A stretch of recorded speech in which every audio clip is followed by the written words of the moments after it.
मटकी बटाट्याची रस्सा भाजी बनवणार आहे दुपारच्या जेवणाला। तर ही मोड आलेली मटकी साधारण पाव किलो आहे।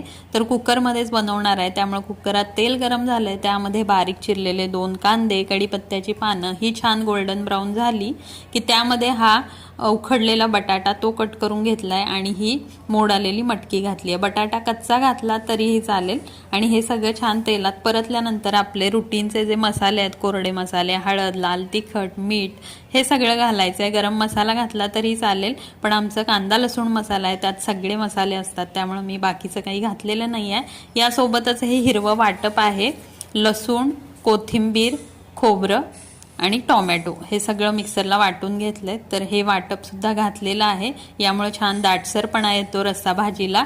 आता आपण यामध्ये 1.5 ग्लास पाणी घातलंय आणि 2 शिट्ट्या काढून घ्यायच्यात कुकरला आणि इथं आपली गरमागरम रस्सा भाजी तयार आहे। आवडली तर जरूर एकदा लाईक करा।